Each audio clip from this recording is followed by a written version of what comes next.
మీ పిల్లలు చదువుకున్నది ఎగ్జామ్ హాల్లో రాయాలన్నా, కాంపిటేటివ్ ఎగ్జామ్ క్రాక్ చేయాలన్నా మెమరీ ముఖ్యం. మెమరీ అనేది గిఫ్ట్ కాదు, రైట్ టెక్నిక్ అండ్ ప్రాక్టీస్ తో ఎవరైనా సాధించవచ్చు. రామా శిరీష, రా. ఎలా ఉన్నావు? బాగున్నాను బాబాయ్. దా కూర్చో. ఏంటి ఏదో మాట్లాడాలన్నావు? బాబాయ్, మీరు చెప్పినట్టే చేస్తాను, కానీ ఎవరి వైపు నుంచి జరిగినా హింస మంచిది కాదు. మీరుండి కూడా ఇలా జరగడం ఏం బాలేదు. ఇప్పుడు జరుగుతున్నది కొన్ని రోజులు ఆపించండి. ఏది జరిగినా యాజ్ పర్ లా జరగాలి. ఏ సార్, అర్జెంటుగా పళ్ళైన రమ్మను. సరే సార్.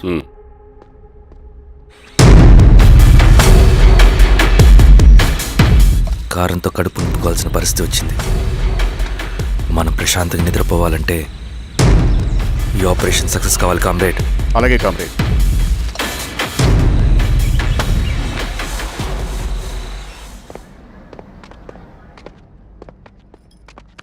నమస్కారం సార్. పళ్ళని పిలిచారంట? అది ఇప్పుడు జరిగే ఎన్కౌంటర్స్ అన్ని కొంతకాలం ఆపండి సార్. Okay sir.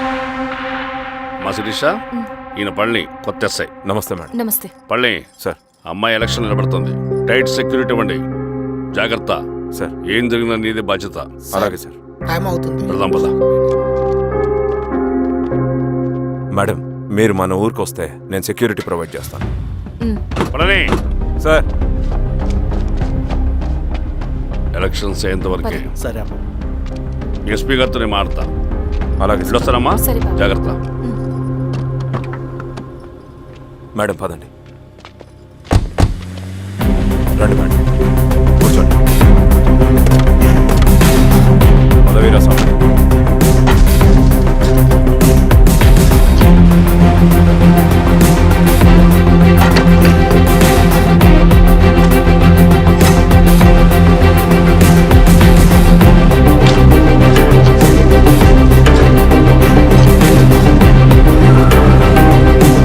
ఏమైందిరా? రోడ్డు పని జరుగుతుంది సార్. ఇటు పోనీ.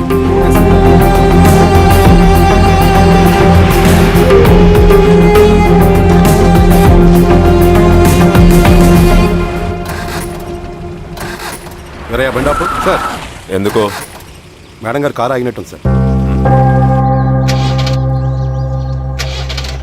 ఏమైంది స్వామి?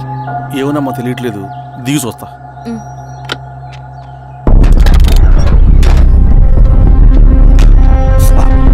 అమ్మా, ఫ్యాన్ బెల్ట్ దిగిపోయిందమ్మా.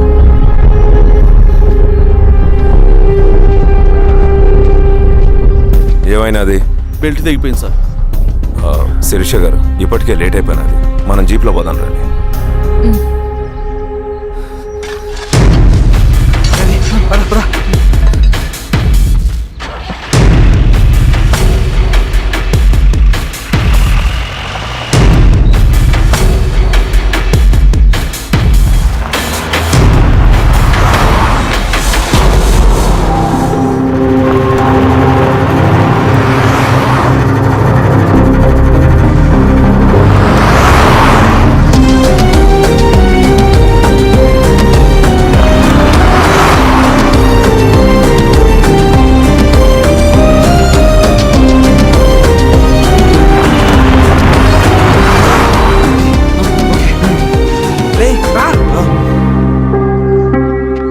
పదిహేను నిమిషాల్లో మీరు గుడ్ న్యూస్ వినబోతున్నారు కామ్రేడ్.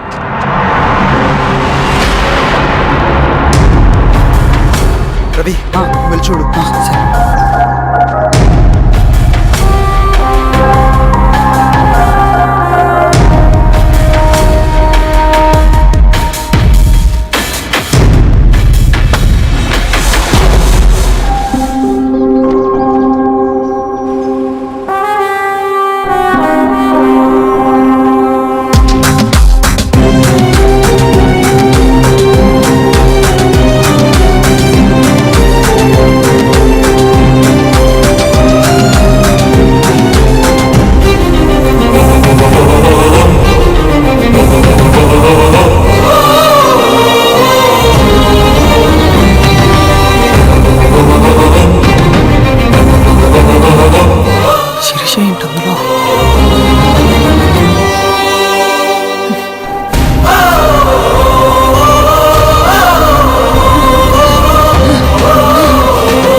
తీసుకో రవి.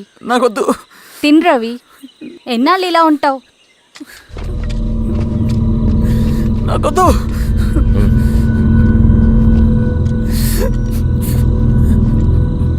అక్కడ పెట్టేసి తిను.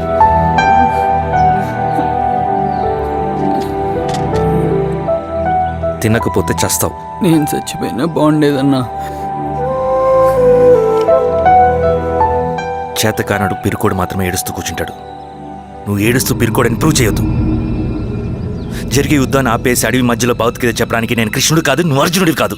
మన విప్లవకారులం రవి. మనకి డ్యూటీస్ తప్ప ఎమోషన్స్ ఉండకూడదు. ఈ చేతులు అయ్యా నాకు అన్యాయం జరిగింది అని చెప్పి ఏడ్చే వాళ్ళ కన్నీళ్ళు తుడడానికి, మనకి మనం ఓదార్చుకోవడం కోసం కాదు. ఎన్నిసార్లు గాయపడినా సైనికుడు వెళ్లాల్సింది యుద్ధానికి. సిద్ధంగా ఉండు.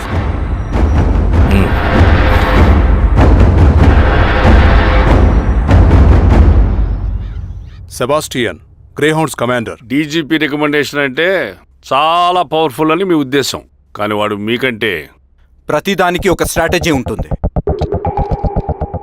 పావురం కోసం వల వేయాలి, చేపల కోసం గాలం వేయాలి. సింగన కోసం నా దగ్గర ఒక స్ట్రాటజీ ఉంది.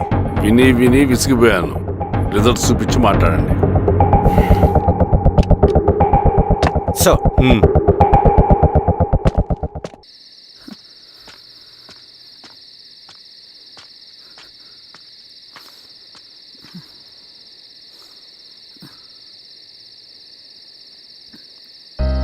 ఏమైపోయావన్నా ఇన్ని రోజులు? అసలు ఎలా ఉన్నావన్నా?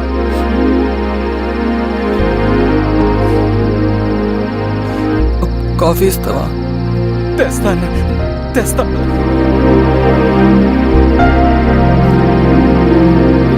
ఇదిగో అన్న.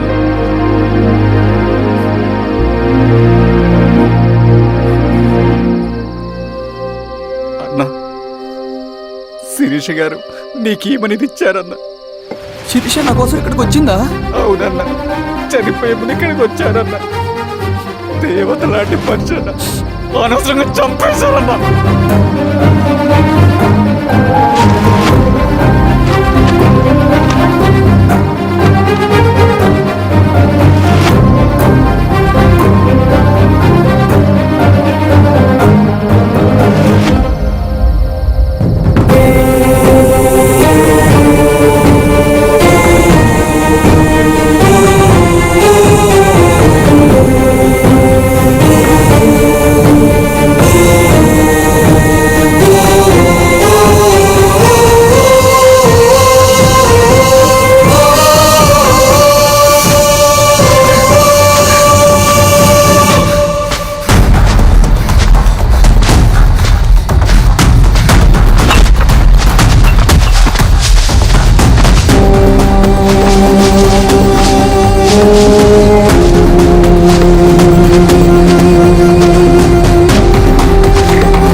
అన్న పేషెంట్ లేచాడు. అన్నా అన్నా ఎక్కడికన్నా? నా పనుంది, ఆగురా. అన్నా రే ఆగు. అన్నా అన్నా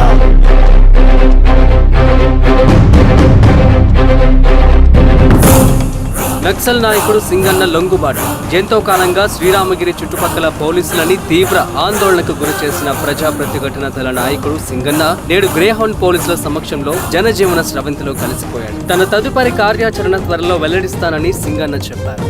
సింగన్న సుదీర్ఘ పోరాటం నుంచి అకస్మాత్తుగా జనజీవన స్రవంతిలో కలవడానికి కారణం ఇంకా తెలియాల్సి ఉంది. నువ్వు స్ట్రాటజీ గురించి చెబుతుంటే నేను ఏమో అనుకున్నా. 100 గొడ్లను తిన్న రాబందు గాలివానకే చచ్చిందట. ఆ గాలివాన పేరేంటి తెలుసా? సబాషియన్. సూపర్ సబాషియన్.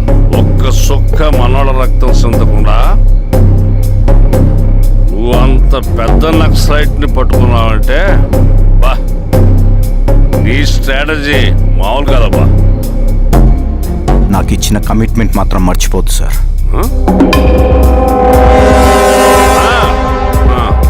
చేసాబో తీసుకో. పోయేస్తా. సూపర్ అబ్బా, సూపర్.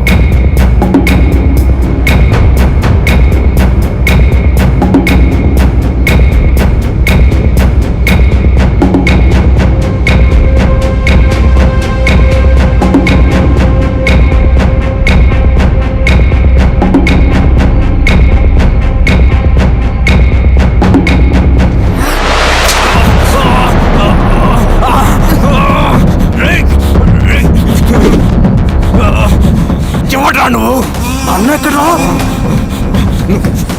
నువ్వు సింగన్న మనిషివా? అడిగిన దానికి మాత్రం సమాధానం చెప్పు. సింగన్న కోసం చేస్తావా? భవిష్యత్తు గురించి ఇప్పుడే మాట్లాడా? జీవితం మీద ఆశుంటే చెప్పరా? నాకు టైం లేదు. చెప్పను. నీ గొంతులో దిగిన మామూలు కత్తి కాదు, విషం పూసిన కత్తి. 2 నిమిషాల్లో నీ చావా పొద్దుకో డిసైడ్ అయిపోతాయి. చెప్పు. చెప్తాను. శ్రీనివాస లాడ్జిలో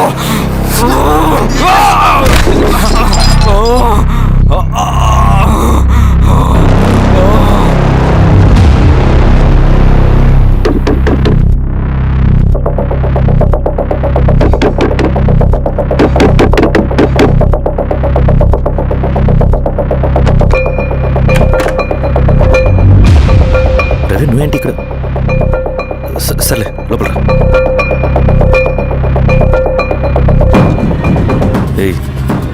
ఏంట్రా ఇది?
రవి, ఏమైందిరా? వచ్చి కట్లిప్పు. ఏమైందిరా నీకు? కట్లిప్పు. రే, ఆ పోలీసుకు లొంగిపోవటం, ప్రెస్ మీట్లు మాట్లాడటం అంతా నిజం అనుకుంటున్నావా? రే, అవంతా ఒక స్ట్రాటజీరా.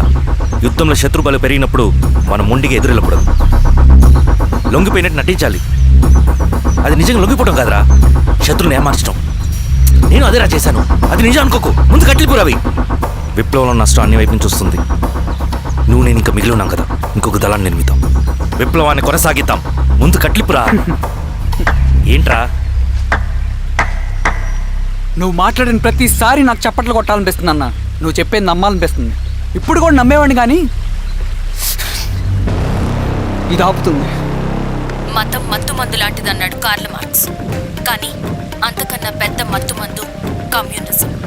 ఆ కమ్యూనిజం మత్తులో నుండి నిన్ను బయటకు తీసుకురావడానికి బలమైన సాక్ష్యం కావాలని నాకు అర్థమైంది. ఎలక్షన్ నుంచి విత్డ్రా అయ్యాక నేను నా ఫ్రెండ్ స్వప్న వాళ్ళ ఇంటికి వెళ్ళాను. రే అర్జెంట్గా 25 లక్షలు కావాలరా. Thank you.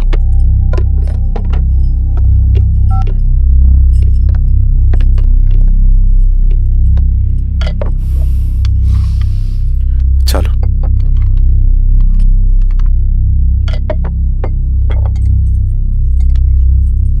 చాలు. చలో అని చెప్పాను కదా, అర్థం కాదే. ఏవండి ఏవండి ఏమైంది స్వప్న? నేను గమనిస్తూనే ఉన్నాను, మీరు ప్రశాంతంగా లేరు. శిరీష, ఆయన బిజినెస్ చాలా ఇబ్బందిగా మారింది. బయట అప్పు తెచ్చి మరీ ఇన్వెస్ట్ చేశారు. వర్క్స్ అన్ని సగంలో ఆగిపోయాయి. కాంట్రాక్టర్స్కి బాగానే మిగులుతాయి కదా. ఆయన ఏదీ క్లియర్గా చెప్పరు. నేను మాట్లాడినా డబ్బులైతే నేను హెల్ప్ చేస్తాను.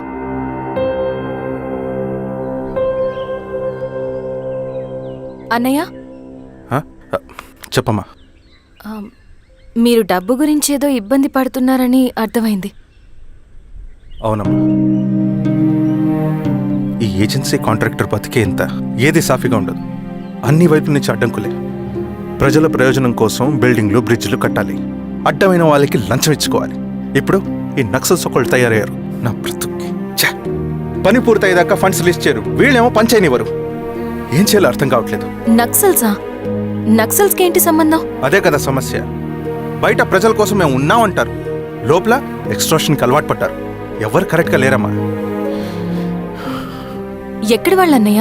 పినపాకం మండలం నక్సల్స్ 25 లక్షలు అడిగారు.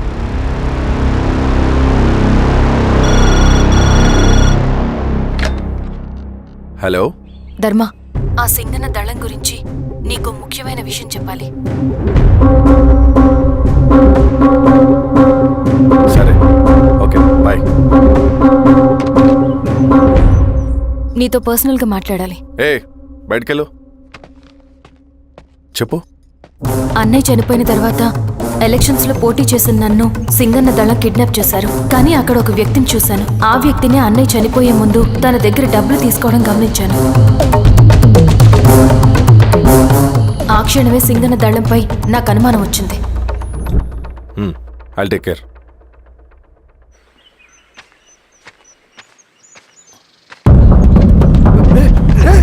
భయపడదు, మీ చంద్రుడు మనుషులు. నన్నేం చేయకండి. కూర్చోబెట్టండి. మీకు కావాల్సింది దీంట్లో ఉంది.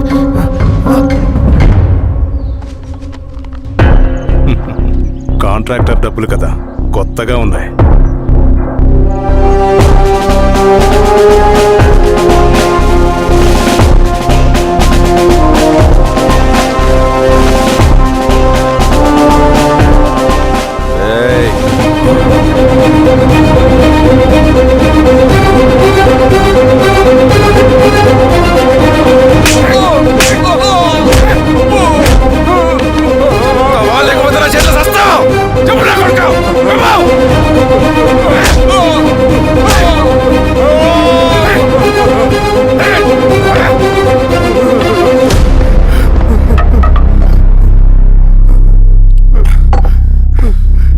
వీళ్ళ అన్న మీదున్న ప్రేమ అభిమానం ముందు మన పోలీస్ లాఠీలు ఓడిపోయాయి. చంద్రన్ ఎన్కౌంటర్ ఎలాగూ పోతాడు. కానీ విచిత్రం ఏంటంటే వాడి భార్య నర్సమ్మ, కూతురు మమత, కొడుకు నరేష్ మరో ఎన్కౌంటర్లో పోవడం చాలా బ్యాడ్ న్యూస్. చెప్పు శిరీష, ఏం చేయమంటావు? నువ్వు ఒక డెసిషన్ తీసుకున్న తర్వాత ఎవరి మాట వినవు కదా. హే దాస్ సార్. రేపు మార్నింగ్ న్యూస్ పేపర్ వద్దని చెప్పు. సరే సార్. తెలిసిన విషయం మళ్ళీ మళ్ళీ చదవాలంటే చాలా బోరింగ్. సార్ నేను చెప్తాను సార్, జరిగింది మొత్తం నేను చెప్తాను సార్, నేను చెప్తాను సార్. సింగన్న దగ్గర నేను 20 సంవత్సరాల నుంచి పనిచేస్తున్నారు సార్. పేదవాళ్ళ కోసం అన్న చేస్తున్న ఉద్యమంలో మేమందరం చాలా కష్టపడి పనిచేసేవాళ్ళం. కానీ ఒకరోజు నేను చెప్పినంత చెప్పి ఈశ్వర్ రెడ్డి దగ్గర 10 లక్షలు తీసుకురండి. దేనికన్నా ఇదంతా? దేనికేంటి? మొన్న ఆ కాంట్రాక్టర్ దగ్గర నుంచి, నిన్న బిల్డర్ దగ్గర నుంచి, ఈరోజు ఈశ్వర్ రెడ్డి దగ్గర నుంచి. అధికారం కోసం. డబ్బు ఉంటే అధికారం వస్తుంది, అధికారం ఉంటే డబ్బు వస్తుంది. నాకు రెండూ కావాలి. హిట్లర్ పెయింటర్ అవుదామని అకాడమీలో జాయిన్ అవ్వాలనుకున్నాడు, కానీ పనికిరాడని చెప్పి రిజెక్ట్ చేశారు. హిట్లర్ ఏం చేశాడు? నాజీ పార్టీ పెట్టి జూస్కి అగేన్స్ట్గా అందరినీ కూడగట్టి ప్రపంచాన్ని ఉనికిచ్చాడు. మొహమ్మద్ అలీ జిన్నా నేషనల్ కాంగ్రెస్ పార్టీలో ఎదగాలనుకున్నాడు, ఎప్పుడూ పట్టించుకోలేదు. ముస్లిం లీగ్ పార్టీ పెట్టి ఇండియాని రెండుగా చీల్చేశాడు. పాకిస్తాన్కి ప్రధానమంత్రి అయ్యాడు. ప్రపంచంలో ఎక్కడైనా సరే 2 కులాలు, 2 మతాలు, 2 ప్రాంతాల మధ్య చిచ్చు పెడితే చాలు, అధికారం ఎత్తుకుంటూ మన కాళ్ళ దగ్గరకు వస్తుంది. జమ్మూ అండ్ కాశ్మీర్ నుంచి మహారాష్ట్ర, గుజరాత్ ఎక్కడైనా సరే, ఎవరైనా సరే ఇదే గేమ్. నేను అంతే. ఒక మామూలు కార్యకర్తగా దళంలో చేరాను నేను. కానీ ఈరోజు న్యూస్ పేపర్లైనా సరే, జనాల్లో అయినా సరే, ఎక్కడైనా సరే ఒకే పేరు, Singanna, Singanna, Singanna. And I love that. Naxals కొంటే ఈ అడవినే శాసిస్తాం, రాజకీయాల్లోకి వస్తే రాష్ట్రాన్ని శాసిస్తాం. చంద్ర, మన చదువులకి, మన తెలివితేటలకి ఈ అడవిలోనే మగ్గిపోవాలా? నువ్వే ఆలోచించుకో. ఆ మాటలు విన్న నేను ఆలోచనలో పడ్డాను. తన స్వార్థం కోసం ఉద్యమమును పెడదారి పట్టిస్తున్నాడని అప్పుడే అర్థమైంది. కానీ నాకు వేరే దారి లేదు. సింగన్న ఆదేశం ప్రకారం మేము వెంటనే వెళ్ళి ఈశ్వర్ రెడ్డిని కలిశాం. సింగన్న పార్టీ ఫండ్ కోసం 10 లక్షలు ఇమ్మన్నారు. ఆ డబ్బులు ఇస్తే రైతు కూలీ సమస్య ఉండదని చెప్పమన్నారు. అంత డబ్బా నేనెందుకు ఇవ్వాలి? నువ్వు గెలుస్తావనే భ్రమలో ఉన్నావు. ప్రజలంతా అమాయకులు కాదు రెడ్డి. ఈ ఊళ్ళో ఏం జరుగుతుందో నువ్వు మాకు చెప్పక్కర్లేదు. మీకు పార్టీ ఫండ్ ఇస్తే మాత్రం నేను గెలుస్తానని గ్యారంటీ ఏంటి? తప్పకుండా గెలుస్తావు. ఆలోచించుకో, తెలివైన వాడివి.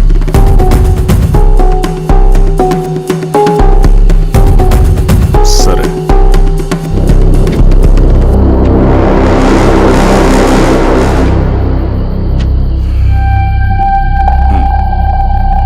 కానీ నాదో కండిషన్. నేను సింగన్ని పర్సనల్గా కలవాలి. చూస్తా. కానీ ఒక విషయం, ఈ మ్యాటర్ బయటికి రాకూడదు. జాగ్రత్త. సింగన్న స్ట్రాటజీ ప్రకారం మాకు ఈశ్వర్ రెడ్డి దగ్గర నుంచి డబ్బులు వచ్చాయి. అప్పుడు నరసింహుల్ని పిలిపించి, నువ్వు ఎలక్షన్ నుంచి విత్డ్రా అవ్వాలి నరసింహులు.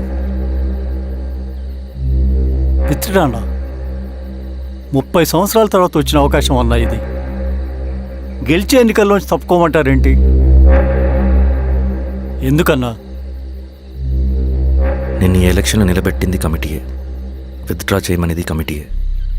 సెంట్రల్ కమిటీ ఏం డిసైడ్ చేసినా అది మనం ఫాలో అవ్వాలి. మనకి వేరే ఆప్షన్ లేదు.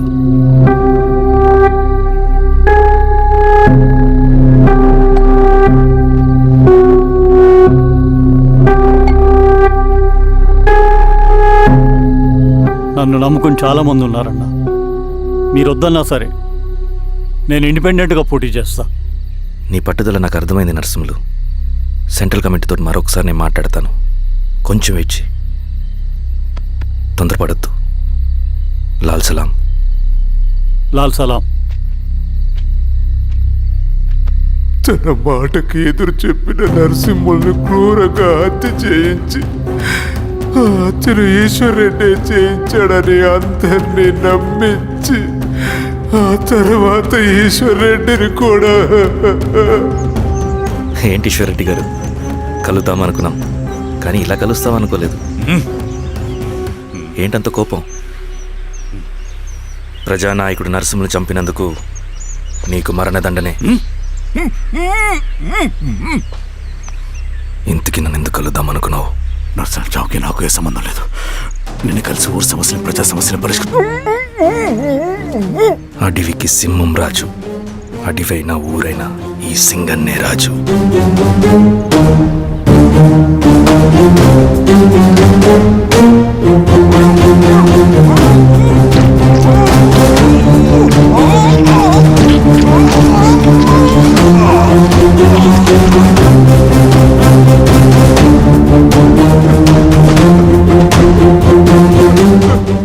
తప్పు చేశావు సార్.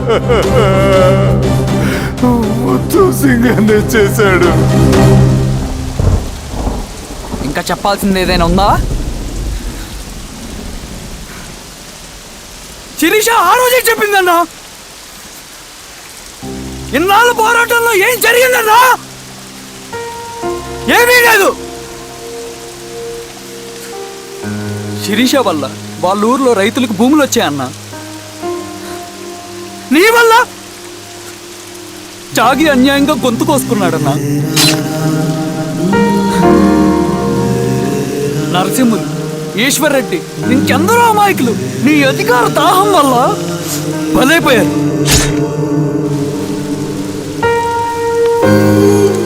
వీరస్వామి, పల్లెనప్పన్, ఇంకెంతో మంది పోలీసులు నీ కుట్రలో కాలిపోయారన్నా. ఏంటన్నా, నీ వెనుకున్న పాపానికి మన దళ సభ్యులు ఎంతో మంది అమాయకులు చచ్చిపోయారు.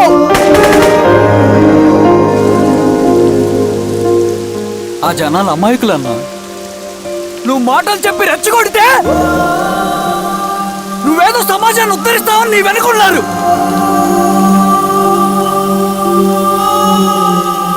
వాళ్ళకి కావాల్సింది కరప్షన్ లేని సమాజం. అది ఊరైనా అడివైనా.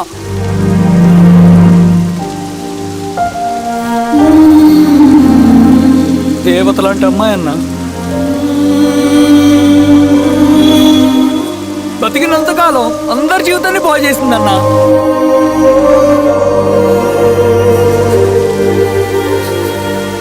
నా చేతులతో చంపించావు.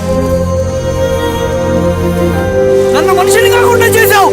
ఈ జెండా అడ్డు పెట్టుకుని చేస్తున్న దురాఘాతాలు, ఈ సిద్ధాంతపు ముసుగులో జరుగుతున్న హింస, దోపిడీ, మోసం అన్నీ ఆగాలి, ఆగిపోవాలి.